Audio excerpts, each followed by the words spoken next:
Hello, Joanne here from Investing in Canada 101. And in today's video, I'm going to talk about the key things we need to be doing to managing our money well during these uncertain times. Now, really quickly, if you are new to these videos or this channel, I publish videos on investing and managing your finances and making it really clear with some Canadian content as well. So if that's of any value to you, I welcome you to hit the subscribe button and also to hit the bell button below so you'll be notified whenever I upload a new video or go live. All right, so let's get started. So the very first thing we need to do to manage our money well during coronavirus is to know exactly what's going on with our money. This is not the time to not be opening bills or mail or hiding under a pillow. The best thing to do is to know the reality and deal with the reality. And in knowing the reality, it's about compiling all the information and getting the full picture. And there's an app for that, and an app that I absolutely love. I've been using it for the longest time, I think at least 10 to 15 years. And it's mint.com. And I'm going to try my best to see if I can share my screen. I'm not sure if I can. Just one sec. I don't think I can share my screen, or I don't know how. So we'll do that another time. But mint.com, basically this app, it has an app that you can have on your phone, and it also has a web-based portal that you can log into that provides you the same information, and it's synced. And it's a way to combine all your different financial organizations, like any different financial institution that you deal with, be it Canadian or American. It's available for entire North America. And you basically, like, I bank with TD, I bank with Simply, I bank with Scotia, and I pull it all into this app, and it shows me all the different transactions. It can automatically tag them into different categories. You can create a budget. You can create alerts. It's a fantastic app. So that's what I recommend. Try that app or try a similar app or use Excel, but compile your entire picture so you know exactly where all of your money is and what is in different accounts and what is in different owings, be it credit cards, mortgages, XYZ. So no hiding on a rock, get to know the reality. The second thing I would recommend is creating a crisis budget. So if you haven't created a budget, or you did, but you didn't really do anything with it, statistics show that those people who create a budget or a spending plan and actually use it fare better with their finances. So if you have always wanted to create a budget, or you did one but never used it, this is the time to do it. And basically what I recommend is to take, after you have compiled and understood what's what, if you use Mint, it will pull in the last couple of months of transactions, and then you can use those last 3 to 6 months of transactions and get a starting point budget of what you're actually spending in each category on average per month. And then, there's some bills that you pay annually. So you don't want to go through and kind of make sure you don't miss any large bills that maybe weren't paid within the last 3 to 6 months, or the data that was pulled in when you used Mint, right? And you have your starting budget. And then your crisis budget is trimming out any fat you can. So for example, I don't have data on my cell phone anymore. Things like that. Where can you trim the fat to save money? I mean, maybe your income is stable, or maybe your income, you've lost your job, or you're on furlough or on reduced hours.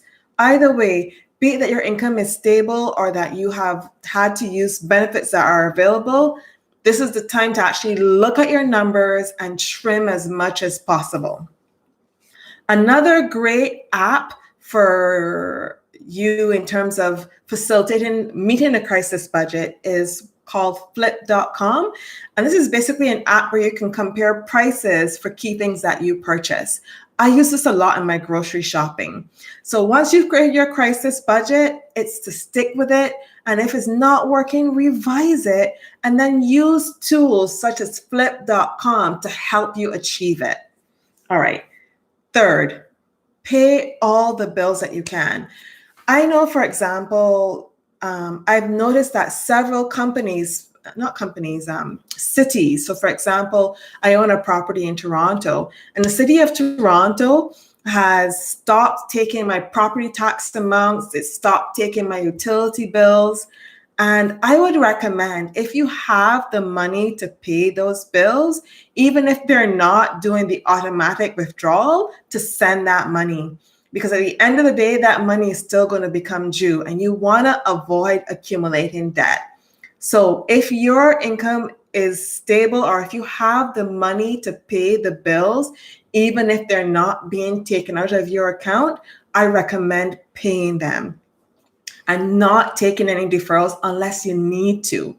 And if you are in a position where your income has drastically reduced or gone to nothing because of unemployment and you're temporarily waiting for benefits, then prioritize your bills.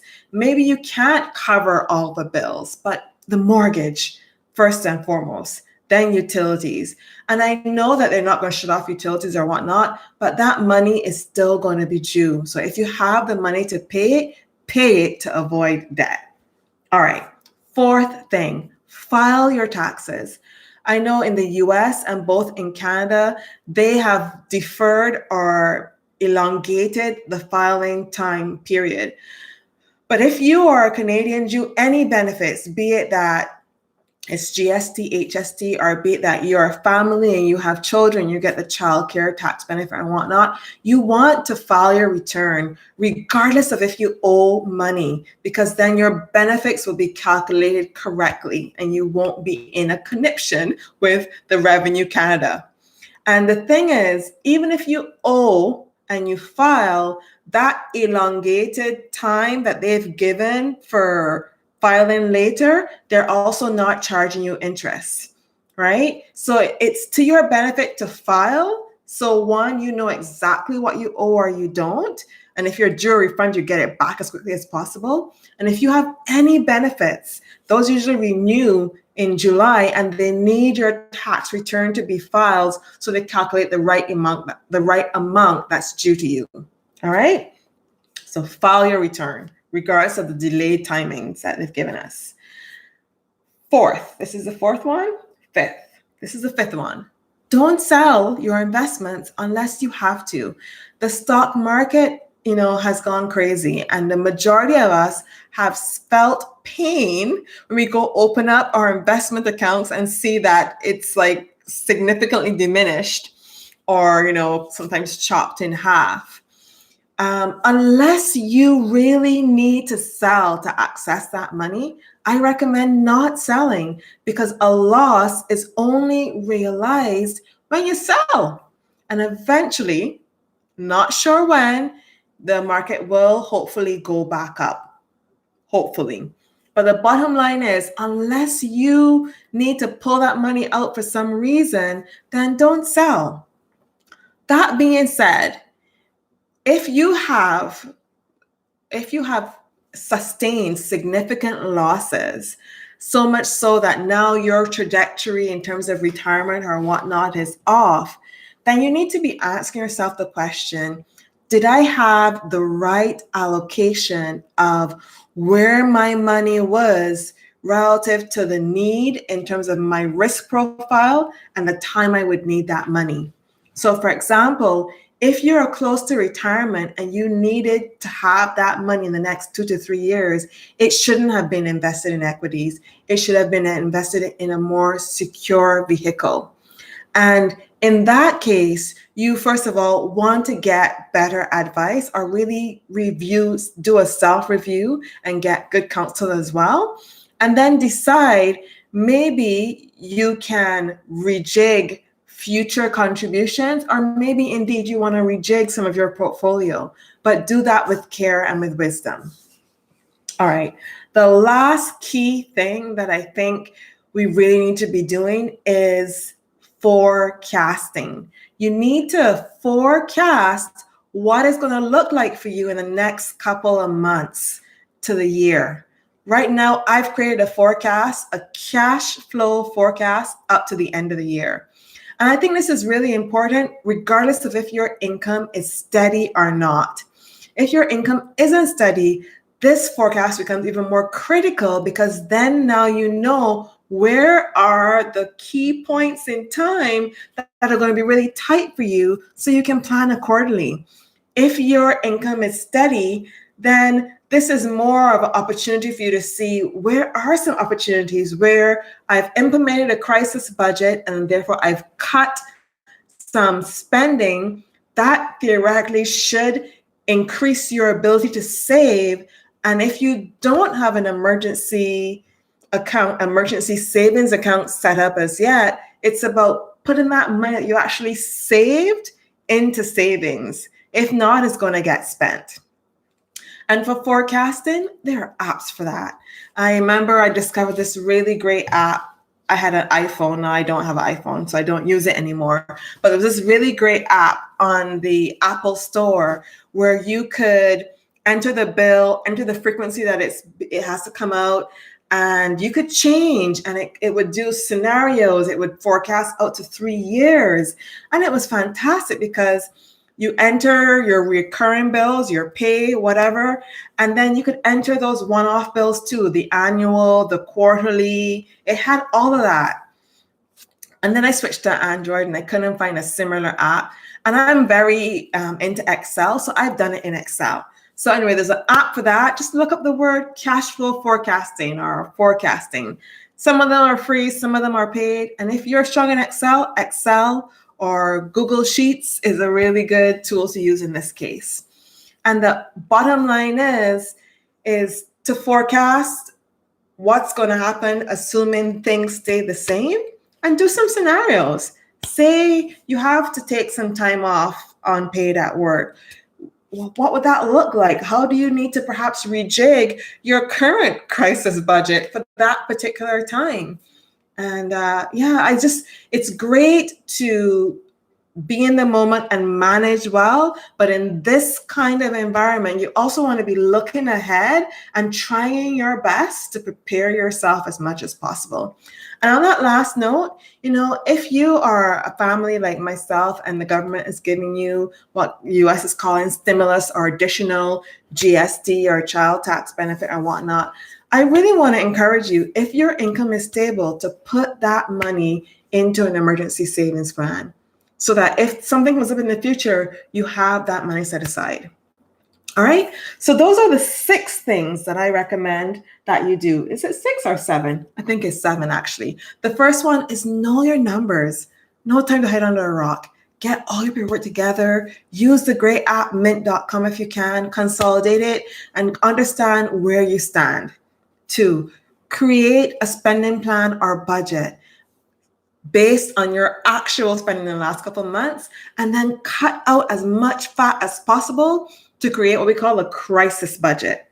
3, pay any and all bills that you can, regardless of if the company is not taking the payment. So for example, my property taxes now, they're not taking the payment out of my account.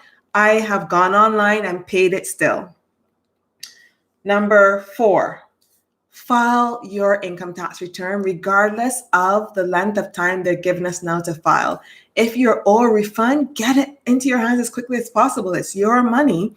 Or even if you owe money, but you are due benefits that renew in July, the government needs your tax return to be able to calculate those and calculate them correctly. So file your return.